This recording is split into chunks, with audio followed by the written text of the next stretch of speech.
Kembali Anda menyaksikan Gatra Insight, pemirsa Gatra TV. Pak Mulisman, setelah tadi kita membahas beberapa kemungkinan yang mudah-mudahan juga tidak berlangsung lama, pandemi COVID ini, kita beralih ke PSBB yang sudah berlangsung beberapa hari. DKI Jakarta sudah terlebih dahulu menyelenggarakan PSBB. Bogor, Depok, Bekasi, dan kemudian Tangerang sudah mensahkan PSBB ini untuk beberapa hari ke depan. Dan kira-kira ini kan sudah masih banyak juga beberapa warga Jabodetabek yang masih bekerja ke Jakarta. Apakah memang ini Pemprov DKI maupun Pemprov Jabar belum menemukan titik tengahnya sampai kemarin di akhir minggu kemarin, Sabtu kemarin, ada wacana KRL akan diberhentikan, tapi nyatanya tidak diberhentikan. Itu apakah memang Pemprov DKI maupun Jabar belum menemukan titik tengahnya?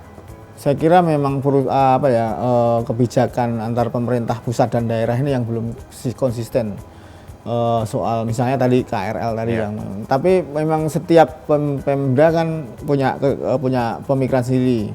Misalnya di Jakarta pengen menghentikan KRL karena orang masuk, tapi kan pemerintah pusat nggak mungkin menyetop gitu. Kenapa? Karena dampaknya akan luar biasa kalau misalnya setiap orang nggak bisa kerja dari, bayangkan saja misalnya Mas Febi yang biasanya dari Bogor ke Jakarta nggak bisa ke Jakarta karena KRL nggak ada, dia harus nyari kendaraan lain. Sementara bus juga sudah nggak beroperasi gitu ya.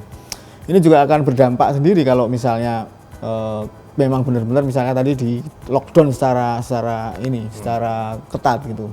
Namun sekarang kita juga dilemanya adalah ketika itu tidak diperketat, tetap saja orang yang tidak disiplin gitu ya, masih seliwer-seliwer, masih berkeliaran, masih berkumpul. Ini kan juga jadi dilema. Ketika mau diketatin dengan disiplin, kesadaran berkurang, tapi ternyata juga ini juga akan berdampak gitu. Setiap pilihan akan ada dampaknya. Nah ini kalau kita lihat jadi kembali ke kesadaran setiap orang gitu, setiap orang individu agar menjaga dirinya sendiri sebenarnya. Agar kalau tadi saya katakan kita saling menjaga. Kalau Anda menjaga dirimu berarti kamu menjaga dirimu di orang lain, menjaga orang lain. Ini kan yang sebenarnya yang inti dari bagaimana kita menyembuhkan komunitas kita gitu, seluruh komunitas, seluruh global gitu kan. Intinya seperti itu. Jadi kalau tadi PSBB apakah efektif atau mungkin setiap daerah kemarin kan kenapa misalnya di Jakarta harus diiringi dengan di wilayah-wilayah sekitarnya penyangganya gitu, Bogor, kemudian Bekasi, semuanya memang harus sinkron gitu. Kebijakan ini harus kalau mau efektif ya harus sinkron dan penegakan hukumnya harus jelas, harus tegas. Tapi masalahnya kita kan berhadapan dengan masalah perut gitu kan. Setiap orang harus memenuhi kebutuhannya, tidak semua orang bisa stay di rumah gitu, tidak semua orang tinggal di rumah kemudian ada gaji gitu ya. Tidak setiap orang seperti itu, karena ada yang harus berjalan, harus ada ke tempat kerja, harus ada jadi ojek untuk mengantarkan orang, baru dapat duit baru bisa makan. Nah ini kan kebijakan-kebijakan ini yang memang tidak bisa ditetapkan dalam 1 hari 2 hari gitu.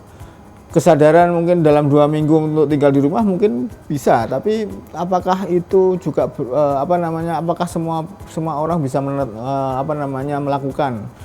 Karena tidak setiap orang juga misalnya dalam 2 minggu punya duit gitu kan. Mungkin hari ini sudah habis, 2 minggu lagi dia kelaparan. Ini juga jadi dilema di pemerintahan juga dalam pengambilan keputusan.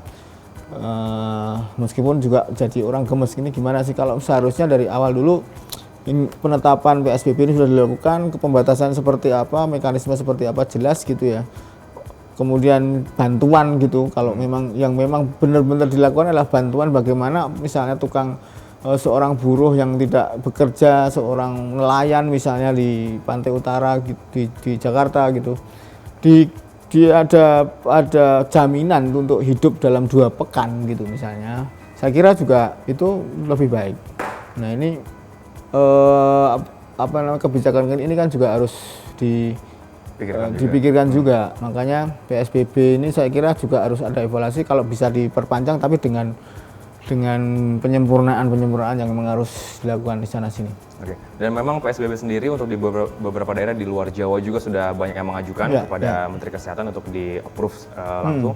Dan juga di Tegal sendiri yang saya lihat yang kabar terbarunya adalah ada 1 orang yang terinfeksi juga karena sudah di-lockdown terlebih dahulu. Ya, meskipun sudah di-lockdown terlebih dahulu, Tegal juga tetap terkena untuk corona COVID-19 ini. Jadi apakah memang ada sedikit seperti dari Pak Muklis bilang faktor ekonomi yang membuat PSBB ini lama untuk diterapkan ya? Ya jelas itu jadi faktor ekonomi, jadi pertimbangan bahwa setiap orang nggak bisa diminta untuk setiap tinggal di rumah gitu ya. Karena bagaimanapun sebagai makhluk sosial manusia berinteraksi dengan yang lain agar untuk membuat kehidupan ekonominya tetap berputar.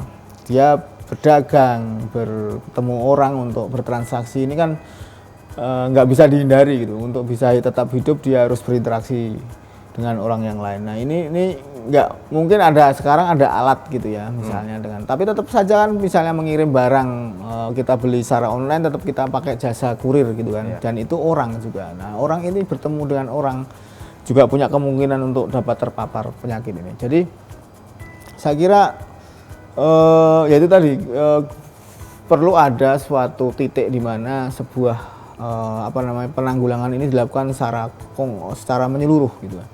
Kalau dari sisi kemarin memang nggak bisa dilakukan seperti itu ya perlu ada pemikiran lagi gitu. Kalau misalnya kita pengen menurunkan grafik agar tidak terlalu naik tajam gitu ya, perlu ada sebuah ketetapan pemerintah daerah maupun pusat untuk melakukan lockdown secara ketat gitu. Penegakan hukum seharusnya memang selama ini masih sangat longgar karena memang keatannya soal hak asasi manusia gitu kan. Orang nggak bisa dikurung di rumah tanpa sebab gitu.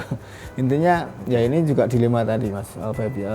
Makanya saya kira sosialisasi ke masyarakat agar orang sudah mulai bosen gitu ya. Juga ada yang sebagian sudah di rumah tapi yang lain masih di luar. Nah ini juga perlu ada ya intinya niat semua orang untuk memulai agar penyakit ini bisa hilang. Baik, nanti akan kita sambung lagi pembahasan mengenai PSBB ini, jadi tetap di Gatra TV.